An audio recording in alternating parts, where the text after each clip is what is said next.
Hi friends, welcome to model ideas. అయితే English grammar అనగానే చాలామందికి ఒక రకమైన భయం. స్కూల్లో సరిగా నేర్చుకోలే, ఇంటర్మీడియట్లో మార్కులతో పోయింది, డిగ్రీలో ఇంగ్లీష్ సార్ వస్తే ఇంగ్లీష్ క్లాస్ అంటేనే జంప్ కొట్టినాము సార్. కానీ ఇప్పుడు ఎస్ఐకి ప్రిపేర్ అయితే ఇంగ్లీష్ చాలా పెద్దగా ఉన్నది. కానిస్టేబుల్లో ఇంగ్లీష్తోనే ఉద్యోగాలు వస్తున్నాయి. గ్రూప్ 1, గ్రూప్ 2, బ్యాంకింగ్ సెక్టర్ ఎక్కడికి వెళ్ళినా ఇంగ్లీష్ గ్రామర్ చాలా హెవీగా ఉన్నది. ఇప్పుడు నేర్చుకుందామంటే కరోనా టైం, బయటకు వెళ్ళి డబ్బులు పే చేసే పరిస్థితి లేదు. ఎలా సార్, మీ అందరి కోసం ఒక మంచి గ్రామర్ క్లాసెస్ నేను రికార్డ్ చేసుకుంటూ వస్తున్నాను. బేసిక్స్ నుండి మొదలు పెడితే టాప్ పొజిషన్లో చెప్తాను. అయితే క్లాస్ రూమ్లో గ్రామర్ చెప్పేటప్పుడు ఏం చేస్తాం, ఆ పిల్లల యొక్క స్టాండర్డ్స్ అర్థమవుతుంది కాబట్టి వాళ్ళ వేలో చెప్తాం. ఇది ఆన్లైన్ క్లాస్. ఇక్కడ అద్భుతమైన మేధావి ఉంటాడు, ఇది తప్పు, ఇట్లా చెప్పడం తప్పు అని క్వశ్చన్ చేసేటోడు ఉంటాడు. ఓకేనా సార్, అద్భుతంగా చెప్పారు సార్ అని చెప్పేటోళ్ళు ఉంటాడు. సరిగా అర్థం కాక, మెదడు సరిగా లేక లేనిపోని కామెంట్ చేసేటోళ్ళు కూడా ఉంటారు. వీటిలన్నింటినీ బేస్ చేసుకొని చెప్పాల్సి వచ్చినప్పుడు నేను మాత్రం బేసిక్స్ పాయింట్స్ మీద గ్రామర్ చెప్పుకుంటూ వస్తున్నాను. ఇది నా యొక్క 6వ క్లాస్, 6th క్లాస్ ఇది గ్రామర్లో. ఈ టాపిక్లో వచ్చేసి మనకి హ్యావ్ ఫార్మ్స్ ఏవైతే ఉంటాయో, ఈ హ్యావ్ ఫార్మ్స్ అనేటువంటి దాంట్లో హ్యావ్, హ్యాజ్, హ్యాడ్ ఈ 3 ఫార్మ్స్లలో కాంపిటేటివ్ ఎగ్జామ్లో క్వశ్చన్స్ ఎలా వస్తాయి, దీన్ని మనం ఎలా ఆన్సర్ చేయాలి విత్ ఎక్స్ప్లెనేషన్ పర్ఫెక్ట్గా ఇస్తాను. ఓకేనా, చూస్తూనే పోండి. రైట్, మనకి తెలుసు గ్రామర్లో హ్యావ్ అనేటిది have, next has, next had, ఇవి 3 కలిపితే హ్యావ్ ఫార్మ్స్ అంటాం. Now here is that have అనగానే we have to use that I, we, you, they ఇలాంటి సబ్జెక్టులు మనం హ్యావ్కి వాడతాం. అలాగే హ్యాజ్ ఉందనుకోండి, ఈ హ్యాజ్కి వాడాల్సి వచ్చినప్పుడు హీ కానీ, షీ కానీ, ఇట్ కానీ ఏదైనా ఎనీ నేమ్, సచిన్ టెండూల్కర్ ఇట్లాంటి వాటి ఉన్నప్పుడు మనం హ్యాజ్ వాడతాం. I, we, you, they, he, she, it అన్నిటికీ కలిపి పాస్ట్ అయితే మనం హ్యాడ్ వాడతాం. ఇవన్నీ నేను ప్రీవియస్ క్లాసెస్ చెప్పాను. డైరెక్ట్గా మీరు ఇదే గ్రామర్ క్లాస్ ఉంటే మీకు అర్థం కాదండి. ఇది 6వ క్లాస్ కాబట్టి బేసిక్స్ 1, 2, 3 కూడా వినుకుంటూ వస్తే బెటర్. ఈ 1 to 3 మీకు డిస్క్రిప్షన్లో లింకులు ఉన్నాయి, లేదంటే ఇక్కడ ఐ కార్డ్స్ కనబడుతుంది. ఐ కార్డ్ క్లిక్ చేస్తే ఐ అనే రివర్స్లో మీకు కనబడుతుంది కదా, అది క్లిక్ చేస్తే మీకు తెలిసిపోతుంది. Now come to the point. Have ఫామ్తో డూ ఫామ్స్ ఎలా రాయాలి, హ్యావ్తో డస్ ఎలా తయారు చేసుకున్నాం, హ్యావ్, హ్యాజ్, నెక్స్ట్ నౌ ఇక్కడ ఈ క్లాస్లో మాత్రం మనం హ్యాడ్తో ఎలా రాయాలి అనేది ఉన్నాం. ఓకేనా, కొన్ని ఎగ్జామ్లలో ఎలాంటి క్వశ్చన్స్ వస్తాయంటే చూద్దాం. ఫర్ ఎగ్జాంపుల్ ఒక సెంటెన్స్ మనం తీసుకుందాం. Once upon a time there, okay, once upon a time అందరికి తెలుసు, దేర్ వాజ్ ఏ కింగ్ వచ్చేసింది. Okay, full stop. He has 4 sons. Next all of they went for hunting. ఇట్లా పెట్టేశాను. ఈ సెంటెన్స్లో ఒక దగ్గర తప్పు ఉంది, ఎక్కడ ఉంది గుర్తు చేయాలని అన్నాడు అనుకోండి. ఎగ్జామ్ ఇలాంటి మనం తగ్గుతూ ఉంటాయి. ఎక్కడ తప్పు ఉంది సార్ అన్నప్పుడు చూసుకోవాలి. Once upon a time indicates a past action. There was a king, was past action. He has 4 sons. Okay, all of they went. ఇందులో గ్రామటికల్గా ఎప్పుడైతే సెంటెన్స్లు ఇచ్చి కరెక్ట్ చేయమన్నాడో అప్పుడు మన ఫోకస్ హెల్పింగ్ వర్బులు, మెయిన్ వర్బుల పైన ఫస్ట్ ఫోకస్ చేయాలి. అంటే ఈ రెండిట్లలో తప్పు ఉన్నాయనేది చూడాలి. పాస్ట్కి ప్రజెంట్కి తేడా వెరిబే కాబట్టి వీటిని చూడాలి. అంటే ఒక సెంటెన్స్ని గ్రామటికల్గా మిస్టేక్ అడిగారనగానే ప్రిపోజిషన్, కంజంక్షన్, ఇంటర్జెక్షన్ తర్వాత సంగతి, ముందు హెల్పింగ్ వర్బులు, మెయిన్ వర్బులే పట్టాలి. ఇక్కడ వన్స్ అపాన్ ఏ టైం అనేదంటే వెర్బ్ లేదు, హెల్పింగ్ వర్బ్ లేదు, ఏం లేదు, కానీ వాజ్ ఇక్కడ ఉంది కాబట్టి ఓకే. ఈ హ్యాజ్ 4 sons అన్నాం, తప్పు ఇక్కడ ఉంది కదా, హ్యాజ్ ఎందుకు sir? Once upon a time past action, was అనేది పాస్ట్ యాక్షన్, హ్యాజ్ అనేది present action. So past action, present action కలిపి ఎలా మాట్లాడతాం ఇంగ్లీష్లో? మాట్లాడడానికి ఛాన్స్ లేదు. ఓకేనా, ఒకనప్పుడు ఒక రాజు ఉండేవాడు, అతనికి 4 కొడుకులు ఉండేవారు అనాలి. 4 కొడుకులు ఉన్నారు అనే మీనింగ్ వస్తుంది కాబట్టి ఇది ఇక్కడ దీని ప్లేస్లో హ్యాడ్ రావాలి. కాబట్టి మనం హ్యాడ్ అనేది ఎందుకు, ఎక్కడ, ఎలా వాడాలో let we can move on to in this class. ఇప్పుడు చూద్దాం. ఇప్పుడు అతనికి 4 కొడుకులు ఉండేవారు అనుకుంటే చూడండి, the king, let I went right, the king పెద్దగా రాస్తాను, ద కింగ్ హ్యాస్ 4 sons అనుకుందాం.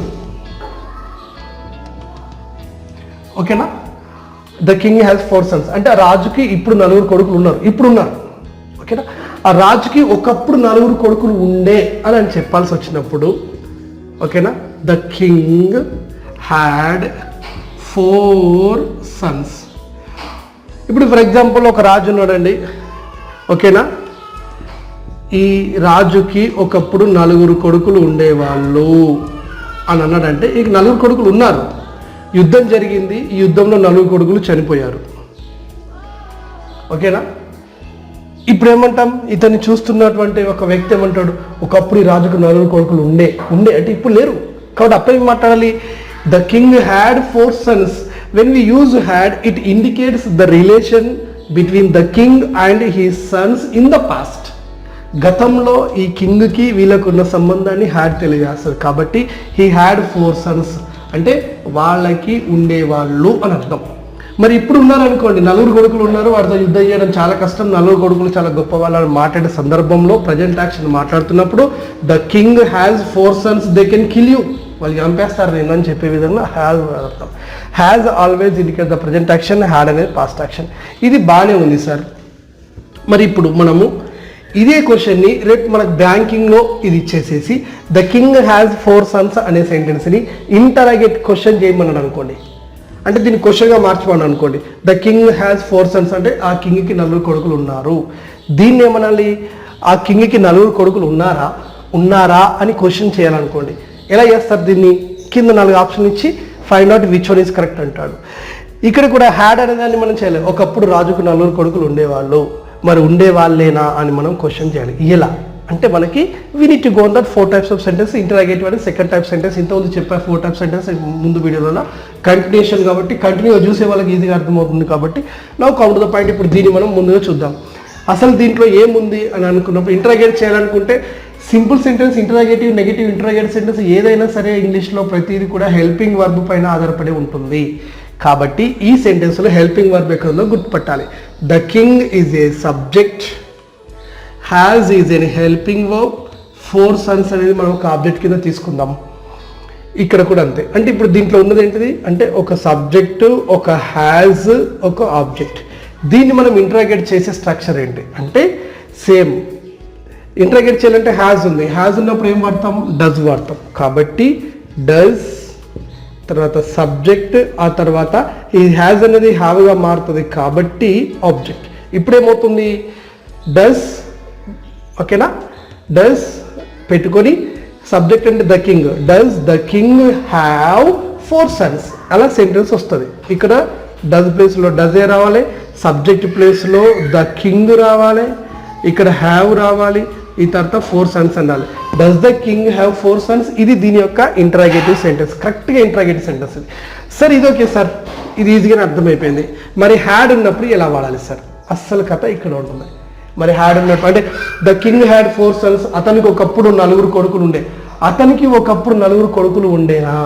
ఫర్ ఎగ్జాంపుల్ ఒక రోడ్డు మీద అడుక్కుంటున్నాను అనుకోండి, ఆయన పేరు ఏదో మీకు తెలిసిన అంటున్నాడు, అరే ఇతనికి ఒకప్పుడు మంచి ఇల్లు ఉండే, అదంతా పోయి ఇలా భిక్షగా ఇలా తయారయ్యాడు, ఒకప్పుడు అతనికి ఇల్లు ఉండే, he had a big house, అతనికి చాలా పెద్ద ఇల్లు ఉండేనా, అతనికి ఒక్క ఇల్లు ఉండేనా అనే క్వశ్చన్ నువ్వు అడగాలనుకున్నప్పుడు ఇంటరాగేట్లోకి మార్చమంటారు. ఇది ఎలా మాట్లాడాలో చెప్తే స్పోకెన్ ఇంగ్లీష్, దీన్ని ఎలా రాయాలో చెప్తేనేమో గ్రామర్, అది తేడా.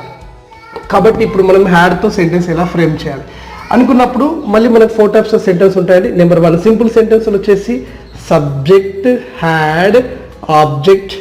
Second interrogative sentence starts with the did, subject and had changes to have.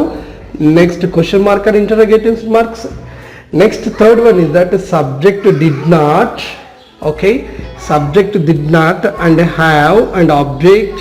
Next fourth one did not, next subject, next have and object. ఇది ఒక్కసారి మనం మెదడులోకి ఎక్కించుకుంటే ఆల్మోస్ట్ ఆల్ మనకి మిస్టేక్స్ అనేవి పోవు. ఇది మన మెదడులోకి రాగలగాలి. ఇప్పుడు ఇచ్చినటువంటి సెంటెన్స్ ఏదైతే మనకి గ్రామటికల్గా సెంటెన్స్ ఇచ్చి దాన్ని మార్చమంటున్నాడో, ఏ సెంటెన్స్ని మనకి మార్చమంటున్నాడో దానికి ఉండేటువంటిది గుర్తుపట్టాలి. ఇప్పుడు చూడండి, ద కింగ్ హ్యాడ్ 4 sons అన్నాడు. కింగ్ హ్యాడ్ 4 sons అన్నప్పుడు అసలు దీన్ని ఇంటరాగేట్ చేయాలంటే ఏంటిది, హెల్పింగ్ వర్బ్. కాబట్టి ఈ హెల్పింగ్ వర్బ్ అనేది హ్యాడ్ రూపంలో ఇక్కడికి వచ్చేసింది. Next then we want change, had ఉండేటువంటి దాన్ని మనం మార్చాలంటే డిడ్ కావాలి, కాబట్టి డిడ్ ఇక్కడ తీసుకున్నాం. సో హ్యాడ్ డిడ్గా మారిపోయింది. At the same time when we use had డిడ్గా మారినప్పుడు ఇదే హ్యాడ్ అనేది హ్యావ్గా మారిపోతుంది. ఇది simple past tense rules regulations అయినప్పటికీ ఇక్కడ ఇంకా టెన్సెస్ వరకు మనం వెళ్ళలేదు. We are in that be forms do forms కాబట్టి ఇక్కడ ఇలాగే చెప్పాలి. ఇప్పుడు ఈ సెంటెన్స్లో మనకి ఏంటిది అంటే the king had 4 sons. Question చేసరికి ఏమవుతుంది, did the king have 4 sons. చూడండి ఇక్కడ హ్యాడ్ అనేది హ్యావ్గా ఎలా మారిపోయింది. మన కాంపిటేటివ్ ఎగ్జామ్లో ఏం చేస్తాడంటే ఈ హ్యాడ్ని ఇలాగే పెడతాడు, ఇక్కడ కూడా అలాగే పెడతాడు. అంటే డిడ్ ద కింగ్ హ్యాడ్ అని చెప్పి 4 క్వశ్చన్ అట్లా ఇచ్చేస్తాడు. లేకపోతే డిడ్ ప్లేస్లో డస్ పెట్టడం, లేదంటే ఈ హ్యావ్ ప్లేస్లో హ్యాడ్కి బదులుగా ఇంకేదన్నా హ్యాస్ లాంటిది పెట్టి ఇలా సెంటెన్స్ ఇస్తాడు. మనకు కావాల్సిన ఒకటి హ్యాడ్ ఉన్నప్పుడు డిడ్ వస్తుంది, హ్యాడ్ అనేది హ్యావ్గా మారుతుంది. ఇది మన మెదడులో గుర్తుపెట్టుకొని అప్పుడు కింద ఉన్న ఆప్షన్ మనం కరెక్ట్గా సెంటెన్స్ చూసుకోవాలి.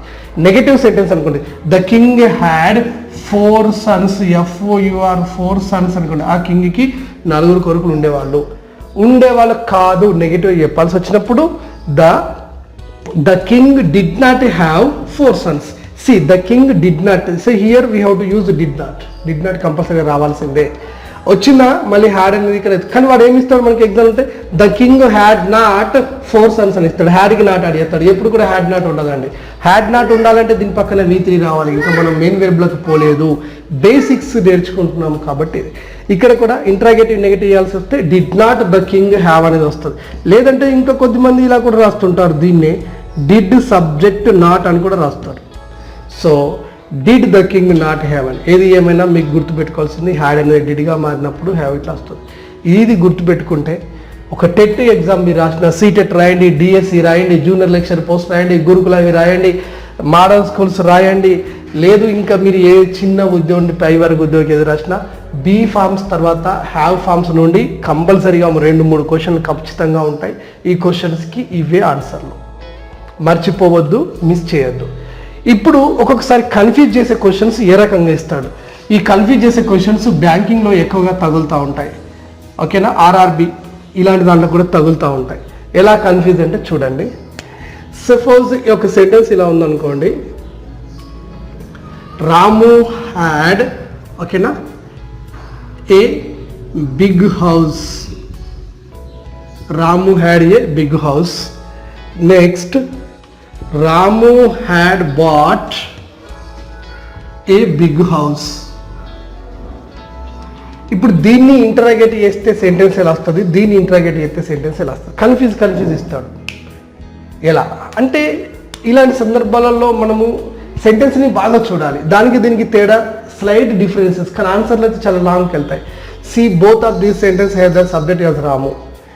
రైట్, ఇక్కడ కూడా హ్యాడే, నేను మిస్టేక్ అయ్యి హ్యాడ్ అని హ్యాజ్ రాశాను. Okay, Ramu had a big house, Ramu had bought a big house. ఇక్కడ a big house both are same. Ramu same, had same.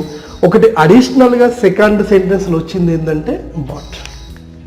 మరి ఇప్పుడు ఇంట్రాగేట్ చేసడానికి దీనికి తేడా అంటే ఏ రకంగా ఇంట్రాగేట్ అవుతుంది.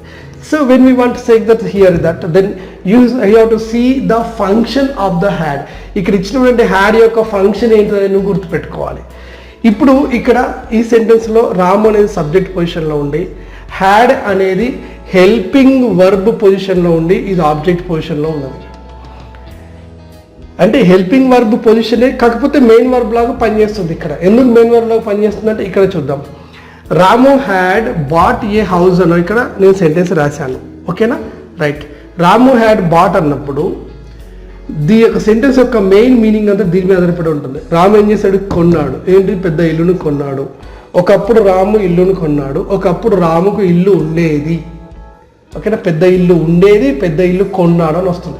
కోణం అనేది యాక్షన్ కాబట్టి ఇక్కడ వర్బ్ ఉంది. ఈ వర్బ్ 3 పొజిషన్లో ఉంది కాబట్టి subject plus had plus V3 plus object, it indicate the past perfect tense. So when we have that past perfect tense, if we want to change this sentence into interrogative, what will happen?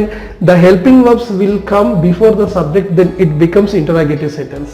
Main verb ఇక్కడ ఉన్నది కాబట్టి దీనికి తేడా అంటే ఇలా main verb ఉన్నదా, లేదు. ఏముంది, ఏ బిగ్ హౌస్ ఉంది, డైరెక్ట్ ఇక్కడ ఉంది. ఇది హెల్పింగ్ వర్బే, కానీ దీని యొక్క యాక్షన్ ఫంక్షన్ మాత్రం మెయిన్ వర్బ్ లాగా ఉంది. డాక్టర్ లేనప్పుడు కంఫౌండర్ డాక్టర్ సీట్లో కూర్చున్నట్టు మెయిన్ వర్బ్ లేదు కాబట్టి ఇది మెయిన్ వర్బ్ పొజిషన్లో కూర్చుంది. మరి ఇప్పుడు దీన్ని చేంజ్ చేయాలనుకున్నప్పుడు ఎలా చేంజ్ అవుతుందంటే ఈ హ్యాడ్ అనేది సెంటెన్స్కి ముందు వస్తుంది, ఆ తర్వాత రాము ఇటు వస్తుంది. సో హ్యాడ్ రాము సేమ్ ఇంతే, ఇక్కడ ఎలాంటి చేంజెస్ అనేవి జరగవు. Had Ramu bought a big house, Ramu big house కొన్నాడు, ఇది వచ్చేసి ఇది ఇంతే, ఓన్లీ ఇది ఇక్కడికి వస్తుంది అంతే. మరి ఇక్కడ కూడా అట్లా వస్తుందా? అట్లా రాదు. ఇది కన్ఫ్యూజింగ్ క్వశ్చన్ అంటే. సార్ మరి ఇక్కడ రాము తర్వాత ఉన్న హ్యాడ్ని తీసుకొచ్చి ఇక్కడ ముందు పెట్టినాం కదా, మరి ఇక్కడ కూడా ఈ రాము తర్వాత ఉన్న సెంటెన్స్ ఇటు తీసుకొచ్చి పెడితే అప్పుడు ఏమవుతుంది ఇది అంటే had Ramu a big house వస్తుందా? రాదు. ఎందుకు? మరి దీన్ని ఎలా రాయాలంటే ఇక్కడ ఏ రూల్స్ ఫాలో అవ్వాలి? Types of sentence. ఇక్కడ టెన్స్ మనకి ఇండికేట్ కావట్లేదు సరిగా. ఒక రకంగా చెప్పాలంటే ఇది సింపుల్ పాస్ట్ టెన్స్ అని చెప్పొచ్చు, బట్ మనం అక్కడ పోలేదు కాబట్టి టెన్స్ ఇండికేట్ కాలేదనే ఉద్దేశంతో హ్యాడ్ ఉంది కాబట్టి మనం ఇక్కడ దీనికి డిడ్ వాడాలి, ఓకేనా. తర్వాత సబ్జెక్టు రాము వాడాలి కాబట్టి డిడ్ రాము ప్లస్ హ్యాడ్ అనేది హ్యావ్గా మారాలి కాబట్టి డిడ్ రాము హ్యావ్, ఓకేనా, ఏ బిగ్ హౌస్. చూడండి తేడా ఎంతగా ఉందో. బాట్ అని అన్నప్పుడు V3 అనేది మనకి రెడీమేడ్గా ఉన్నది కాబట్టి ఇది V3 అన్నప్పుడు ఇది హెల్పింగ్ వర్బ్ అవుతుంది కాబట్టి హెల్పింగ్ వర్బ్తోనే మనం సెంటెన్స్ స్టార్ట్ చేస్తాం. ఇక్కడ V3 మెయిన్ వర్బ్ లేదు కాబట్టి మెయిన్ వర్బ్ లేనప్పుడు హెల్పింగ్ వర్బ్ అనేది మెయిన్ వర్బ్గా పనిచేస్తుంది కాబట్టి దీనికి ఒకడు హెల్ప్ చేయాలి కాబట్టి ఈ హెల్ప్ చేసేది డిడ్గా మార్చుకొని మళ్ళీ దీన్ని మొత్తం హ్యావ్గా మార్చుకుంటాం. సో ఇలాంటివి ఎక్కువగా మనం గుర్తుపెట్టుకుంటే కాంపిటేటివ్ ఎగ్జామ్లలో ఉద్యోగాలు రావాలనుకుంటే ఎనాలిసిస్ పవర్ ఎక్కువ ఉండాలి మిత్రులారా. క్వశ్చన్ టు ఆన్సర్ బట్టి పెడితే లేదు, కేవలం 12 టెన్సెస్ బట్టేసి 2 నిమిషాలు నేను చెప్తాను నాకు ఇంగ్లీష్ గ్రామర్ వచ్చినట్టు సరిపోదు. మీరు గత 5 సంవత్సరాలుగా జరిగిన ప్రతి ఒక్క ఎంట్రన్స్ ఎగ్జామ్ క్వశ్చన్ పేపర్లు చూడండి. ఏ క్వశ్చన్ పేపర్ అయినా ఇంగ్లీష్లో అప్లికేషన్ మెథడ్ అడుగుతున్నాడు, నెక్స్ట్ కన్ఫ్యూజన్ అనేది ఎక్కువగా అడుగుతున్నాడు. ఈ కన్ఫ్యూజన్ చేసి మనల్ని ఇంకింత కన్ఫ్యూజన్ చేసేసరికంటే మన మార్కులు పోతున్నాయి. 90% చాలా మంది ఇంగ్లీష్ గ్రామర్ అనగానే భయపడతారు, దీనికి ఎక్కువ టైం కేటాయించరు, ఎందుకంటే అర్థం కానిది టైం ఎందుకు వేస్ట్ చేసుకుని. కానీ ఏ పర్సన్ అయితే ఇదే ఇంగ్లీష్ గ్రామర్ని పర్ఫెక్ట్ అవుతాడో టెట్లో లాక్కొస్తాడు, ప్రభుత్వ ఉద్యోగం సాధిస్తాడు, డిఎస్లో వస్తాడు, జూనియర్ లెక్చరర్ పోస్టులు పడితే అందులో వస్తాడు. ఏది ఏమైనా ఏ కాంపిటేటివ్ ఉద్యోగంకి వెళ్ళినా ఇంగ్లీష్ గ్రామర్లో గ్రిప్ ఉన్నదంటే ప్రతి దాంట్లో ఇంగ్లీష్ గ్రామర్ వస్తుంది. అది ఒకసారి గుర్తుపెట్టుకోండి, ఓకేనా. సో సాధ్యమంత వరకు హ్యాడ్ ఫామ్లో ఇంతకంటే ఎక్కువగా ఇంతకుముందు ఇప్పుడు ఇచ్చినంత లేదు. ఈ హ్యాడ్ గురించి ఇంకా మీకు డీటెయిల్గా పాస్ట్ పర్ఫెక్ట్ టెన్స్లో అయితే తెలుస్తుంది. మరొకసారి చిన్నగా ఒక మాట ఏం చెప్తానంటే హ్యాడ్ అనేది వచ్చింది, దీని తర్వాత మెయిన్ వర్బ్ లేదు అనుకున్నప్పుడు, ఇదే మెయిన్ వర్బ్ అనుకున్నప్పుడు దీన్ని క్వశ్చన్ చేయడానికి డిడ్ తీసుకోవాలి. ఆ తర్వాత దీన్ని హ్యాడ్ని హ్యావ్ రూపంగా మార్చాలి. సార్ మరి ఇప్పుడు ఇక్కడ సబ్జెక్ట్ ఐ ఉన్నప్పుడు హ్యాడ్ వాడాలి, మరి షీ ఉన్నప్పుడు కూడా హ్యాడ్ వాడాలంటే I we you they he she it a subject ఉన్నా సరే అన్నిటికీ కూడా హ్యాడ్ వాడడమే. హ్యాడ్ అనేది పాస్ట్, ఇక్కడ మనకు ఆప్షన్ లేదు. ప్రజెంట్ అంటేనేమో మనకి హ్యావ్ ఉన్నది హ్యాజ్ ఉన్నది కాబట్టి కొన్ని సబ్జెక్టులకి ఐ వి యూ దేకి హ్యావ్ వాడతాం, హీ షీ ఇట్కి ఏమో హ్యాజ్ వాడతాం. కానీ పాస్ట్లో ఉన్నది ఒకటే కాబట్టి దీనికి ఎప్పుడు హ్యాడ్ వాడటమే. సో ఇది ఇంకా కూడా దాదాపు నేను పర్ఫెక్ట్ ఎనాలిసిస్ చేసి ఇచ్చాను. ఇక్కడి వరకు అయితే నేను బీ ఫామ్స్లో ఉండేటువంటి బీ ఫామ్స్ యామిజార్ వాజ్వర్ అవి క్వశ్చన్స్ ఎలా వస్తాయో అది చేసుకున్నాం. నెక్స్ట్ డూ డస్ కూడా నేర్చుకున్నాం. ఇక్కడ దాకా హ్యావ్ ఫామ్స్ కూడా అయిపోయినాయి. నెక్స్ట్ క్లాస్లో 7th క్లాస్లో మోడల్స్ ఉంటాయి. మోడల్స్ అంటే ఏంటివి, types of models, present models ఏంటివి, పాస్ట్ మోడల్స్ ఏంటివి, వివిధ కాంపిటేటివ్ ఎగ్జామ్లో వీటికి ఎన్ని మార్కులు వస్తాయి, వాటిని ఎలా ఆన్సర్ చేయాలనేది నెక్స్ట్ దాంట్లో చెప్పుకునే ప్రయత్నం చేద్దాం, ఓకేనా. రైట్. అయినా ఇప్పటికీ మీకు చాలా డౌట్లు ఉంటాయి, నేను లైవ్ చేస్తాను, లైవ్లో రండి. మాకు ఛానల్ మెంబర్షిప్ ఉంది, మెంబర్షిప్ తీసుకునే వాళ్ళు మాతో డైరెక్ట్గా మాట్లాడవచ్చు, ఓకేనా. దాని కొరకు స్పెషల్ లైవ్ ప్రోగ్రామ్స్ మేము చేస్తూ ఉంటాం. మీకు ఇంట్రెస్ట్ ఉంటే spoken English or English grammar ఏ విధంగా ఆ విధంగా అందించడానికి వీఆర్ రెడీ, ఓకేనా. Thank you and all the best.